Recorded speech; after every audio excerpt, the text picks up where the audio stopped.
Yo, what's up everybody? It's me, WD Michael, and in today's YouTube video, we're gonna be talking about the brand new upcoming DLC for the Pokemon Scarlet and Violet video games. The Teal Mask is coming out in just a few days, and we're gonna be able to explore finally this DLC that I know we've all been waiting for probably months now. Now with this DLC that's coming out, there's been a lot of information revealed to us from the Pokemon Company throughout Pokemon Directs, Pokemon Presents, and other YouTube videos they've released. In this video, I am not going to be talking about any spoilers, so don't worry about that. There will be nothing that has been leaked on the internet. It is only going to be information that we've been given specifically from the Pokemon Company. Now, yesterday I dropped a video talking about the returning Pokemon coming to the DLC. So that's going to be Pokemon that were already released. We already know about them.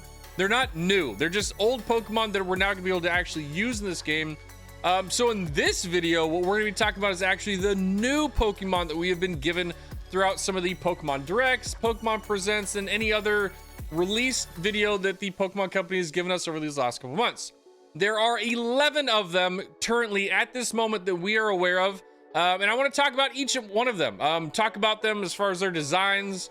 We'll talk about some of the information that we do know about them, maybe some of their Pokedex information, their abilities, whatever it may end up being. We're going to go over them, figure out kind of what these Pokemon are. Are they going to be good? Are they cool? Like, what is it? So we're going to talk about those 11 brand new Pokemon in this YouTube video. So let's hop into it and check them out.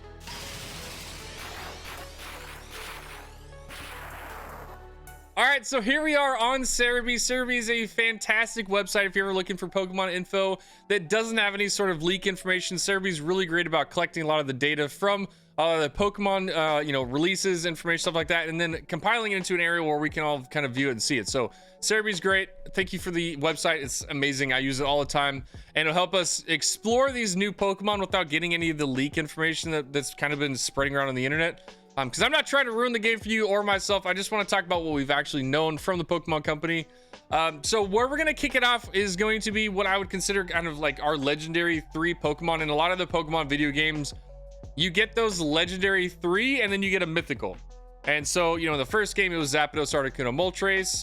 Those are our legendary. And then our mythical was, Mewtwo, Mew, all those kind of Pokemon. So they do that on a pretty regular basis. You have Raikou, Suicune, Entei. You've got the Swords of Justice. Like, it's usually 3 with them. And this one is no different. So we have the loyal 3 are our first that I want to talk about. And actually, for the most part, we'll have probably the least amount of information we're talking about. We've only really seen kind of pictures and images and some clips from them. We haven't really gotten a lot of information on stats or other stuff like that. So we won't know kind of how they're going to be used in a competitive setting, but because we do know that their ability is going to be Toxic Chain, I'm kind of guessing that we're going to get 3 poison Pokemon. It would be just like my thought process on this whole thing. I'm guessing poison. I could be very wrong. I'm guessing for the first guy, the Monkey Dory, just from the look of him, I could see a dark poison, or I could see maybe a fighting poison with the way he is. With Okidogi, I could possibly see like a grass poison, or maybe even like a poison dark from just the look of him. And again, I don't even know. Maybe these Toxic Chains, that's not even actually their typing. Maybe this is a dark grass Pokemon. I don't know, because we don't actually know 100% about them yet, but definitely some really cool stipulations. Like, I'm almost positive it's going to be poison. Like, we're probably going to get it. And then Pheasantipity, being a bird Pokemon, I would imagine we're probably going to get like a flying poison. It'd be kind of what I would imagine with those ones, like maybe. But one of the cool things that we did get some information about is specifically that their new ability, which was something new that popped up. And this is going to be Toxic Chain, and they all get it. So what we'll do is we'll actually take a look. It's a brand new ability. But basically, if Pokemon with this ability uses a move, there's a chance the target will become badly poisoned. So badly poisoned to me is usually something like toxic. It's something that isn't just a regular poison. It's actually something that's going to cause more damage over time. So that's pretty cool. Poison just in general can be pretty oppressive. We've seen it with Glamora. Glamora had some really good usage early on in the meta, and Poison Terra has been a really good defensive Terra. So Poison has had some usage in VGC, and if this is the ability that they get, who knows, it might actually be pretty decent, especially with a lot of the fairy Pokemon Fluttermane, all that kind of stuff. We were getting some really nice poison heavy Pokemon. They may do some decent damage and shake up the meta a bit. So that's pretty cool. I like that they've got this Toxic-Chain. But as far as those 3 Pokemon, that's really all we get. They were revealed during the Pokemon Presents in 2023. If you want to see my reaction to this initial trailer, it's on my YouTube channel, and I'll drop a link to it in the bottom. But yeah, these 3 are pretty cool. As far as the design goes, obviously everybody thought that Okidogi was basically a giant grass Incineroar. So I'm really hoping that they pull away this Pokemon from like an Incineroar kind of like usage, and I hope that it stands on its own. I would really rather have it be a unique Pokemon that isn't tied with another one where everybody's like, oh, it's just another Incineroar 2.0. Like, it'd be cool to actually just have it be this really awesome Pokemon that doesn't really fit in or mesh with Incineroar and has a totally different move pool and set. So that's what I'm hoping for. Probably not gonna get it, but whatever.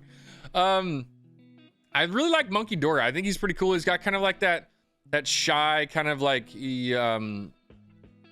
timidness about him. So I'm really getting the feeling that he's going to be a dark type Pokemon. But he definitely looks really cool. I'm excited about that one. And then Pheasantipity, I think, has been a lot of people's big time favorites. And I think a lot of people are worried that it's not going to be good in VGC because generally what happens is the one that everybody is super excited about ends up being the worst in VGC. And then they never end up getting to use them, and it makes people sad. So hoping that this Pokemon is actually pretty usable. And flying type Pokemon are not terrible in the meta, especially with we have, Rillaboom's returning, grassy terrain, grassy glide potentially on Rillaboom or other Pokemon. Grass is going to be a pretty popular typing. It's always been a really popular typing for terrestrialization, specifically with Pokemon like Heatran, where if you terrestrialize into a grass typing and you also have your fire immunity, you end up becoming really hard to knock out. So having a flying type Pokemon on a lot of teams has been kind of crucial. That's why we've seen a lot of the Landorus pop up, because he has that ability to tear into flying and really pump out a lot of flying type damage. So who knows? Maybe Pheasantipity has the ability to end up shaking up the meta. We won't know yet until we figure out what its move pool is and its stats, but hopefully. We can only hope, right? So those are our first 3. Those are the loyal 3, the legendary Pokemon. Now we'll talk about some of the other Pokemon that are brand new that are going to be coming into this. And honestly, this is probably my favorite. I love Dipplin. I love Applin. I love its shiny forms. I love the different forms we got with Flapple and Appleton in Sword and Shield. I really loved Applin. I think this was a really cool Pokemon, and when I saw that we're getting another evolution for it, perfect. I was more than happy. I'm super excited. And actually on my Twitch channel for probably this next week, or at least until the DLC comes out, I will be hunting for shiny Applin a lot. So if you're curious about that or how to do a shiny Applin hunt, or just want to come hang out with me while I get prepared for the DLC, that will be what I'm doing. And you can hop on over to my Twitch channel, twitch.tv/WDMichael, and come hang out with me. I'm usually live about 4 to 5 nights a week. So yeah, but man, Dipplin, really cool Pokemon. We're getting a 3rd evolution for Flapple, specifically for this region. And this is gonna be a good one. It's Grass Dragon as the other ones. The Grass Dragon typing is definitely really cool. You don't get a lot of dragon Pokemon in general, so anytime we get a new one, especially a goofy one like this, I'm all ready for it. It is the Candy Apple Pokemon. Its abilities are Super Sweet Syrup and Gluttony. So Super Sweet Syrup. We talked about that earlier, but I think let's pull it up here.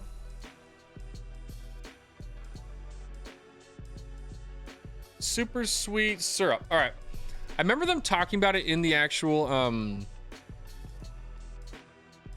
in the actual like DLC and what it ended up doing. But basically, when a Pokemon's ability enters the battle, the opponent's evasiveness is lowered by 1 stage. So it ends up giving us a little bit of an easier option of hitting some moves that maybe we weren't able to. It's going to be interesting. So when Pokemon's ability enters the battlefield, the opponent's evasiveness is lowered by 1 stage. So that means that they are going to... So just thinking about evasiveness. So I mean, if it's already at a base level of evasiveness, that might mean that when it comes in, if it's dropping their evasiveness down, that means that might mean, and don't get me, I could be wrong, is that moves like Sleep Powder, because their evasiveness is going to go down, may actually have a better accuracy chance and may not miss as much. That could be very usable in VGC setting, because there's a lot of moves that end up missing. Sometimes you have Rock Slide, you have Snarl, Hydro Pump. Like, there's a lot of moves with like 90 to 95% accuracy that honestly feel like 50% accuracy, because honestly, I'll be real, anytime in Pokemon, if the move is not 100% accurate, you're gonna miss them from time to time. And honestly, a lot of times it feels more 50-50 than 90-95% accuracy. It's kind of crazy, man. Pokemon VGC and the RNG associated with it can be brutal. So, man, honestly, anything that can help some of those moves that miss would be crazy. My first one I'm thinking about is like Rock Slide. Rock Slide would be, I mean, if you're just hitting every Rock Slide, nothing wrong with that. Or even moves like Bleak Wind Storm from all the new Genie Pokemon that popped out. They're not 100% accurate. So if you can make those more accurate, they're really great moves already. So like that would be pretty sweet. So yeah, I think that'll be pretty cool. Hopefully that it has a decent stat pool to where like it's usable. Because that's always the problem, is like, oh, that's got this really cool ability, but then like the Pokemon itself sucks. You're like, oh, well, I can't use it. So hopefully it ends up being a nice balance where we're end up able to use it. Now, one thing I want to talk about this, because I was reading up about this before I started this video that I thought was crazy. I never even thought about this, but in its Pokedex entry, there's something cool about it, and I want to talk about it. So it says, this newly discovered evolution of Applin is distinct from Flapple and Appleton. So it's the third evolution. The head sticking out seems to belong to one of two separate creatures, while the tail belongs to the other. Both creatures help each other out from within with their shared apple. Diplin coat their apples with syrup produced within their bodies. The layers of fragrant syrup beguile opponents. So, break that down. There are two creatures inside of that apple. You wouldn't like, you'd sit here like, oh, okay, wait, that just looks like, no, there's two things in there. Which is cool. I love that. There's two Pokemon. They're two different things. And I don't know how that interaction like is going to work, but I'm kind of excited. One, I'm really excited to see it in the anime. I think that'll be a really cool Pokemon in the anime. But yeah, there's two Pokemon in there, which was crazy. I was kind of blown away by that. And it is based off like a candy apple. So it's got the stick on the top of its head so you pick it up. And then layers of fragrant syrup beguile opponents. So it sounds like it's going to have some sort of thing where the syrup ends up messing with it, and that might be the whole evasiveness, like the beguiling and stuff like that. But I'm talking about like Flapple and then Appleton. So Flapple was a heavy attack stat Pokemon, and Appleton was a really bulky tank Pokemon. I'm really hoping that Diplin is a speedy version of the Pokemon. I don't know exactly how it's going to work between the Pokemon, if it's going to be a special attacker or whatnot, but I'm hoping it's kind of a speedy Pokemon, and I hope it ends up pairing up really well with some of these speed tiers of some of the Pokemon, and it isn't a really slow Pokemon. That's one of my other things that I'm really hoping with that one. But that's pretty much about it on Diplin. Let's go into Archaludon. Now, this is one, I don't know, for me, design-wise, I'll be 100% real. Like, it's a drawbridge. I'm not a huge fan, dude. I'll be honest. I'm probably gonna get some flack for that, but like, I'm not a huge fan, man. It's cool and all, but it's a bridge. Like, what do you want, man? I don't know. So it is a dragon steel type, so it keeps a lot of that same stuff from before. Alloy Pokemon. It's got stamina sturdy. It was revealed during the Pokemon Presents, and let's see. So with this Pokedex, it says one in trouble. Archaludon extends its normally bent torso, so it's bent right now. Trading some of its mobility for a more stable center of gravity. So it ends up basically, instead of being on its two legs, it's stretched out and drops its two legs, and it ends up becoming more stable because it's a giant bridge. While it's like this Pokemon resembles a magnificent steel bridge. Terminals at the ends of its limbs gather and store static electricity, which Archaludon can use to fire a powerful beam made up of electric energy not normally generated within its body. So what that means is that we're probably going to be getting some sort of an electric type charge move that this Pokemon gets that the other forms of Duraludon and stuff like that don't get. That's what, reading that's what it seems like to me. Archaludon can gather static electricity more easily during storms and other inclement weather, allowing it to fire off its beam faster than usual. So I'm curious if there's some sort of like, because we've only got 2 abilities. I wonder if there's like a hidden ability with it, where if it's in weather, it ends up getting speed, maybe. Because that's kind of what that ends up sounding like. You know, if it's in inclement weather, it'll allow it to fire its beams off faster than usual. So maybe something like, you know, with sun, where like you end up popping off a solar beam in 1 turn instead of 2. Like maybe there's some sort of an electric type charge attack where when it's in a rainy weather, it ends up being a, instead of a 2-turn move, a single turn move. That could be cool. I'm definitely down with that. So yeah, Archaludon, I mean, not the best design, but I definitely think that it's going to end up being used in VGC, just due to the fact that Duraludon is a solid Pokemon. It was used in VGC and Sword and Shield, and if we're getting an evolution, it means we're probably going to get more stats, and new moves could definitely mean that it's viable in VGC. So yeah, pretty cool. One of my other like super favorite Pokemon that was released or given to us in the recent ones was Poltergeist. I cannot tell you how much I love seeing Pokemon releases where they make like an animated short with them.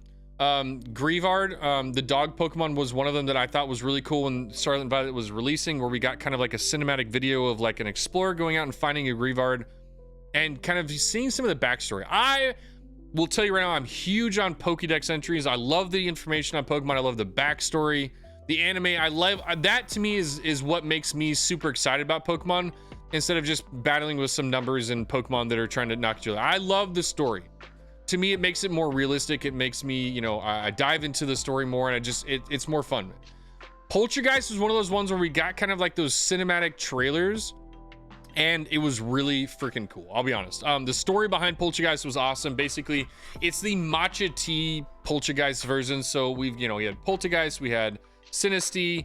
Now we've got matcha. Like, we're getting different types of tea and other things like that, which I think is really cool. Design wise, fantastic. It looks amazing. It's got a great concept behind it. And then on top of it, with the story that they presented in the actual video, it was just cool, man. Like, you end up having this basically like this this master at a dojo, and he ends up making matcha tea. It seemed like he was kind of mean to some of his students, so he ended up being alone for a long time, probably passed away alone at that place. And then as things progress, you know, the pot where he had his matcha tea ended up becoming alive later on, and it ended up becoming into a Poltergeist.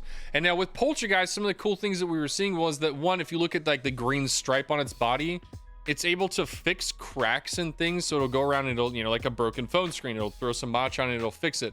So it ends up repairing a lot of things that are broken, on top of the fact that it has like this matcha green tea, like life sucking kind of ability to it. So in the initial trailer video, what we ended up seeing was there was a bunch of people in this area, and it's almost like if it gets angry if people waste food, or it had kind of like a malevolent side where it was a little bit evil. And what it ended up doing was it sucked the life force out of these people and basically killed like an entire village. Insane. I mean, we all know with Pokemon, there's a really bright, bubbly side with the fairy Pokemon, Clefable, you know, all that kind of stuff. But man, Pokemon has definitely got a huge dark side to it. And we've seen that with a lot of the ghost type Pokemon, a lot of the Pokedex entries. And Poltergeist is no different, man. For a ghost grass Pokemon, this dude had a dark story, and I loved it. I love the duality. Like, we can't have the really nice, super cuddly stuff without also having the dark and evil stuff, man. And I love that balance that Pokemon finds. And this was a perfect example of it. I love this Pokemon. I think it was super cool. It's got some really awesome abilities that it's got, as far as like the hospitality ability. If I'm not mistaken, I'll pull it back up, but I was pretty sure basically what happens is when this Pokemon comes into play, it ends up healing its ally. So when a Pokemon with hospitality enters battle, it restores a small amount of HP for an ally. So it's almost like Regenerator, but backwards. So like Regenerator, when you pull your Pokemon out, they gain HP when they're pulled out of battle for themselves. This one is kind of a different, because when it comes into the battle, it actually heals your ally. So for Pokemon VGC 2v2 battles, I could see this being used a lot, because one, it's a ghost type Pokemon. Anytime you have a ghost type Pokemon, you're immune to things like Fake Out, E-Speed, fighting type moves, the whole works. I mean, ghost type Pokemon are always great. And then on top of it, you give it some sort of an ability that just when it comes into the battlefield, it heals your Pokemon. Now, the big thing with this one is it really depends on how much it heals, because if it's only a small fraction and it's like a leftovers, may not be as valuable. But if we're healing, you know, something like 30% HP, 40, 50, that could be really noticeable. It could really be a problem in VGC. So that's I'm pretty excited. I think Poltergeist 1, top tier design, great backstory, a solid ability. I want this. I want to get a shiny one like immediately, because I also want to know like if we can get the whole like authentic kind of, like if there's gonna be like some sort of way to tell if it's an authentic version, because we've seen that with like Sinistee and Poltergeist. If you look on the bottom of the cup, there'd be a stamp on them and it gives it kind of that extra rarity to it. I'm curious if this one has it, because if it does, I'm 1000% hunting for it, because that'll be really cool. But as far as its Pokedex entries, so let's see. Poltergeist revealed during the special showcase. Yep, that was great. Poltergeist has a swirl pattern similar to the ones that's known to be on Sinistee's weak point. However, one thing that sets these species apart is that Poltergeist swirl is not its weak point. After a target is sprinkled with some of Poltergeist's legendary powdery body or eats food dusted with it, Poltergeist drains their life force and absorbs it as energy. So basically this matcha stuff inside of it is just a way for it to soak your energy up.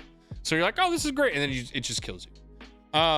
Poltergeist has a liking for old houses and may make its home in them. By day, it remains still and cool, dark places, but once the sun sets, it begins to prowl around towns and their outskirts. So kind of a creepy little bugger. Doesn't really like the sunlight. You'll see it in the daytime. It'll just be sitting there, but at nighttime, it'll start roaming around doing its ghosty stuff. So pretty cool, man. Sometimes men's cracked or broken things. We talked about that. In homes where it's taken up residence, Poltergeist may even take it upon itself to prepare broken tableware and other objects. That's super cool, man. I love the backstory. Like, this is probably one of the most detailed, just like, it just fits. You know what I mean? Like, there's some where you look at the Pokemon, you're like, what is this? What are you doing? This one is just, I love it, man. Top tier. Now we get into some other Pokemon that I think are going to be really prevalent in VGC just because of their moves and their abilities that we got. There were some things that were kind of cool with these guys. Raging Bolt. The long-necked giraffe, they basically took Raikou and they decided to turn it into a giraffe with a cloud around its neck. To be honest, I laughed more than I needed to when I first saw this design. It was... I still can't even look at him straight without laughing. Like, it's a goofy Pokemon, man. But it's electric dragon, which is pretty cool. I don't really think Raikou ever had a dragon typing to it, so giving it a dragon typing is pretty sweet. I'm down with that. It is gonna be another Paradox Pokemon. It does have photosynthesis, so we're talking special attack, speed boost, whatever it ends up being. Raging Bolt was revealed during the Pokemon Presents. There was a move, and I can't remember it. Somebody can let me know down in the comments. I can't remember it, to search it up. But in the comments, they talked about a specific move that this guy got. It was actually, I believe, the first electric priority attack that we've gotten yet. So we're actually gonna be getting an electric priority attack, something like Fake Out, or Sucker Punch, something like that. So it's actually gonna have a priority to it where we haven't had one of those before. So that's gonna definitely be something big in VGC. I don't know what Pokemon are gonna get it, or if it's just gonna be this guy, but that's gonna be there, and it's gonna be something we have to worry about. So the eye-catching ring encircling the top of this Pokemon's lengthy neck is in fact fur.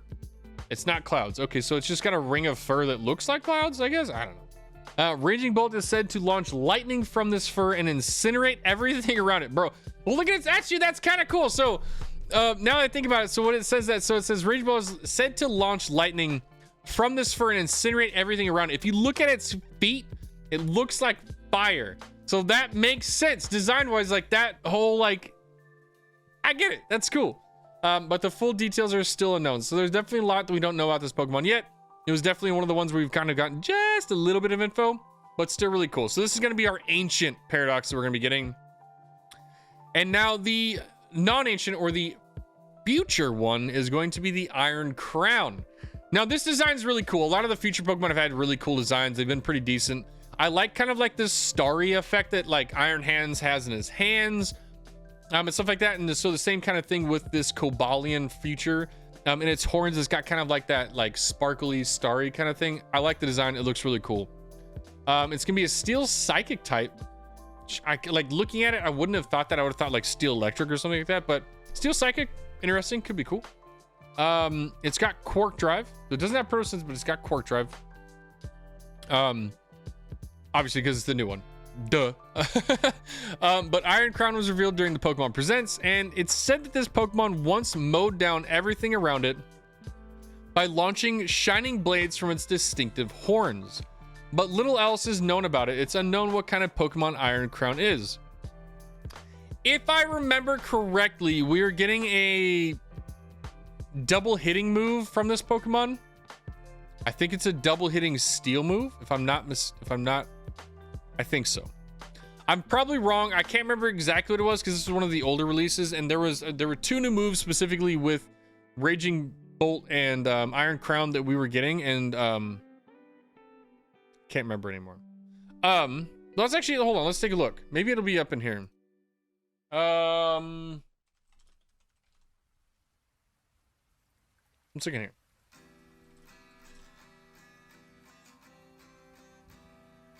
So Iron Crown, there was a move. I wonder if it'll be in here.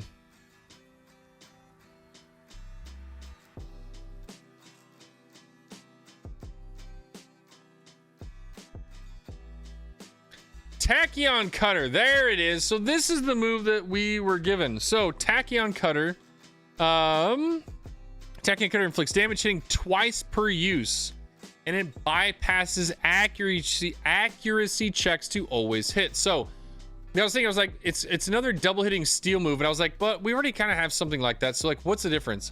It doesn't affect the accuracy. So if you have a Pokemon with evasiveness, not even gonna affect it. So that's pretty cool. Another really awesome move that we're gonna be getting, and I definitely think we're gonna be seeing this in VGC. Anytime you can have something hit twice like that, it ends up being really valuable for Pokemon like, say your Focus Sash Pokemon. You know, you end up hitting it once, it knocks it down to, you know, the sash, and you're like, well, it's still up. These kind of moves end up kind of removing those benefits because you hit it twice and you have a chance of knocking out in that one turn anyways. So definitely can see this one being used in VGC 1000%. And now we have our final like mythical Pokemon. We know just about nothing about these Pokemon, so this will be kind of quick. Basically we have Ogerpon. He's going to be the mythical one for the Scarlet or the Teal Mask. This is one we're going to be getting here very soon. Terapagos and I don't think that we're going to get the normal form of Terapagos in the first DLC. I think they're going to wait for these ones to be coming in the next DLC.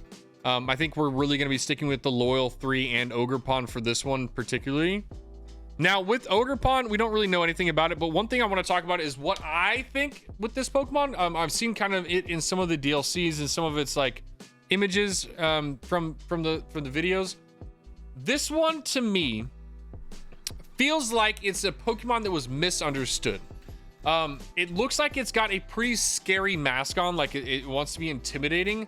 And a lot of times when Pokemon or just things in general put on an intimidating face, it's because the one that they have originally is either not intimidating or, you know, they're scared, shy, those kind of things. So it's covering up something that it doesn't want others to see, and that might be, you know, a nicer, softer face. It could be something that is just misunderstood. So it puts on a scary face to kind of, you know, protect itself. So I think we're gonna find out throughout this is that this is gonna be a Pokemon that may start off as evil, but we're gonna come to love and probably end up being something that isn't such a terrible Pokemon. That's my thought on Ogerpon. I'm curious, what do you think about Ogerpon? What do you think its backstory is, and what do you think this Pokemon really kind of affects the Pokemon universe? Is it bad? Is it good? What do you think? Let me know down in the comments. But that is pretty much the gist of the Pokemon. We don't really have a lot of other info for the new Pokemon. We have Terapagos. We know that it's probably going to be the final Pokemon in the new DLC, the later one, the Indigo Disc. And from what we're seeing, there seems to be this kind of terrestrialization phenomenon where like certain Pokemon get just like all the Terra typing kind of things. Like they're messing with Terra Blast and stuff like that. And that's going to be something coming up here in the near future with Terapagos. So we'll definitely see that here coming up. But as far as Terapagos' normal form, its details, let's see. This Pokemon was first seen in the first episode of the Pokemon Horizons anime. So if you want to get more information about Terapagos, they're actually starting to show the anime for it, and you can kind of get a little sneak peek glimpse of it. Basically, in the anime, in front of Liko and Sprigatito as a shield protected them. It was confirmed to be Terapagos' normal form in August of 2023. The unknown Pokemon is reminiscent of the legendary Pokemon Terapagos, but its name and true nature are shrouded in mystery. That's when we didn't actually know what it was called. It is a small in stature, not particularly strong, but when push comes to shove, it can crystallize the energy in its body to form a protective shield, obviously with the above form. Apparently, it can also assume a dominant state when it feels that its life is in danger by pulling its head, limbs, and tail into its shell and making itself look like a jewel.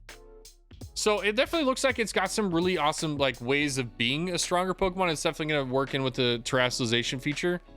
But yeah, these are all the new Pokemon that are coming out. There's some really cool ones that I'm excited about hunting, specifically Diplin and Poltergeist. I'm excited. They've had a really good releases. So yeah, this is it. This is what we're getting ready for. Yo, thanks so much for coming out to the video where we talked about the 11 new Pokemon coming to the Pokemon DLC, the Teal Mask, here in just a couple days for the Pokemon Scarlet and Violet video games. I had an absolute blast talking about these new Pokemon. I love all these designs. I am beyond ready to start playing this new game and start shiny hunting, building these Pokemon, and all that. So I'm ready. I will be definitely live on the day that this DLC releases. So make sure you hop on over to my Twitch channel at twitch.tv/WDMichael if you want to come and hang out with me when the new DLC drops, or even before the new DLC. I'm doing a bunch of stuff to prepare for it, like doing Mewtwo raids, shiny hunting Applin so I can get that shiny day one Diplin, all that kind of stuff. So if you want to come hang out with me, feel free to. I would love to meet you, especially all the people from YouTube. We started catching some of you into the Twitch stream, and it's been an absolute blast meeting a bunch of you, and I would love to continue doing so. So make sure you hop on by, and if you want to hang out with me when I'm not live, hop into my Discord. I'd be more than happy to chit chat with the new DLC, anything that's coming up. I love talking with people in my Discord. It's definitely one of the highlights of what I do here on Twitch and YouTube. So come talk to me, come meet me. I'd love to see you. And if you like this kind of content in this video, make sure you hit that like, that subscribe, and that notification bell so you get notified when I drop more videos just like this one, because guess what? We've got a new DLC. There's gonna be a ton of new content coming out, and I am getting ready to ramp up and bring you all the content that you need for this video game. Let me know down in the comments which one of these new Pokemon is your favorite one and which one you're most excited for. Honestly, for me, it's Diplin and Poltergeist. Those two are my absolute favorite right now, and I cannot wait to get them on my team. Thank you all so much for the support recently. I hope you have a fantastic day out in Paldea, trainers. Peace out.